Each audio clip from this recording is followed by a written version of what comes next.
আসসালামু আলাইকুম রহমতুল্লাহি ওয়া বারাকাতুহু। দেশ বিদেশের সমস্ত মুসলমান দিনদার মুমিন মুসলমান ভাইকে জানালাম আন্তরিক সালাম ও ধন্যবাদ।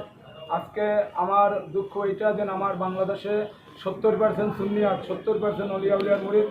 আমার নাম হাফেজ মাওলানা মেহেদি হাসান মাইজভান্ডারি, আমার বাড়ি বরিশাল।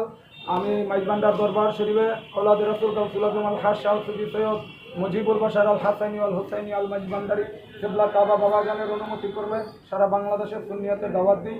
আমার সমস্ত সুন্নি মুসলমান ভাইদের কাছে অনুরোধ, আজকে আমরা 70% সুন্নিয়ের মুসলমান হইয়া বিভিন্ন তরিকতের সুন্নি বাইরে হয়ে আমরা ঘরে বসে থাকি।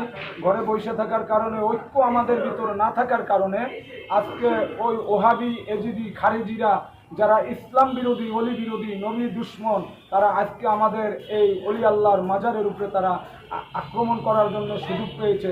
এই জন্য আমি সকল সুন্নিয়তকে আজকে এই মাদারীপুর জেলা শিল্পকলা একাডেমির সামনে দাঁড়িয়ে আজকে আমাদের এই ঈদে মিলাদুন্নবী সাল্লাল্লাহু আলাইহি ওয়াসাল্লাম দশমী জুলুসের সুন্দর উদযাপনের মাধ্যমে আমি সকল সুন্নিয়াত ভাইদেরকে বলবো, বাংলাদেশের যে যেখানে যেভাবে থাকেন আমরা সুন্নিয়াত সবাই ভাই ভাই, আমরা সুন্নিয়াত ঐক্যবদ্ধ থাকবো।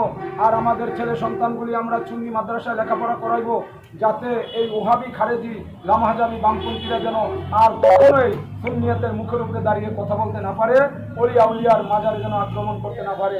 আজকে আমরা দেখি বাংলার জমিনে আজকে আমাদের অলি আউলিয়ার মাজারের উপরে আজকে আক্রমণ করতেছে। সেই রাজবাড়িতে নুরা পাগলার আস্তানায় সে একজন পাগল ছিল, যদি সে খারাপ হয় কবরে বিচার সে আল্লাহ করবে। কিন্তু আজকে আমরা দেখি সেই নুরা পাগলার লাশ উঠাইয়া সেই এজিদের দলেরা আগুন দিয়ে পুরাই দিতেছে। এইটা কি আসলে আমার পৃথিবীর মুসলমানের কাছে দাবি? এটা কি আসলে কোনো মুসলমানের কাজ না কোনো ইহুদিদের কাজ? এরা ইসলামের ধর্মে না এভাবে মানুষকে কবর থেকে উঠাই পুরাই দেওয়া। আমি একটু মধ্যে কি আসে একটা মানুষকে সেইখানে মাটির মধ্যে থেকে উঠাইয়া তাকে প্রজ্বলিত করা, আমি সেটা আপনার কাছে জানতে চাই। ইসলাম এটা সাপোর্ট করে না, সাপোর্ট করে না, নবীজি এটাকে সাপোর্ট করে না। কিন্তু সে তো মুসলমান, যদি খ্রিস্টানও হয়, হিন্দু হয়, তারপরও তাকে কবর থেকে উঠাই। আরেকটা প্রশ্ন আছে আমার, কোরআনের দ্বারা বলেন, কোরআনের দ্বারা বলেন পাপ পুণ্যের বিচার একমাত্র আল্লাহ রব্বুল আলামিনই করবেন। আল্লাহ কারো হাতে পাপ পুণ্যের বিচার করার অধিকার দেয় নাই। এজন্য আমরা এই পাপ পুণ্যের বিচার একমাত্র আল্লাহ করবেন। প্রিয় দেশবাসী, আমি আপনাদের কাছে ক্ষুদ্র জ্ঞানে আমি এক আলেম ভাইকে সামনে দাঁড়িয়ে বলতে চাচ্ছি এই যে আমরা কোন জামানায় বাস করতেছি। জাহিলিয়াতের জামানাকেও হার মানায়। আপনারা দেখতে পাচ্ছেন এখানে আমরা এক আলেম ভাইয়ের সাথে কথা বললাম যে সে যদি পাপ করে থাকে তার বিচার করবে আল্লাহ তাআলা।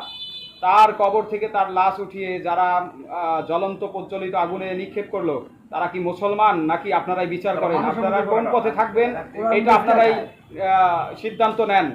সুন্নিয়াতের পথে থাকবেন না ওহাববিন্নদ্দিনের পক্ষে থাকবেন, যারা রাসূলুল্লাহ সাল্লাল্লাহু আলাইহি ওয়াসাল্লামের বংশধরকে নির্মূলভাবে কারবালার ময়দানে নিয়ে নৃশংসভাবে শহীদ করেছিল মিথ্যা দাওয়াত দিয়ে নিয়ে। আজকে সেই এজিদ বাহিনী চারদিকে ছড়ায়া ছিটায়া তাদের বিস্তার বহুত রূপে আগায় গেছে। তাই আসুন আমরা সবাই মিলে আমাদের ছেলে সন্তান আহলে বাইত যারা আছে তাদেরকে সুন্নিয়ত মাদ্রাসায় পড়াই এবং সঠিক মুসলমান হিসাবে তৈরি করি। আসসালামু আলাইকুম ওয়া রাহমাতুল্লাহ। আপনারা আর কিছু বলবেন?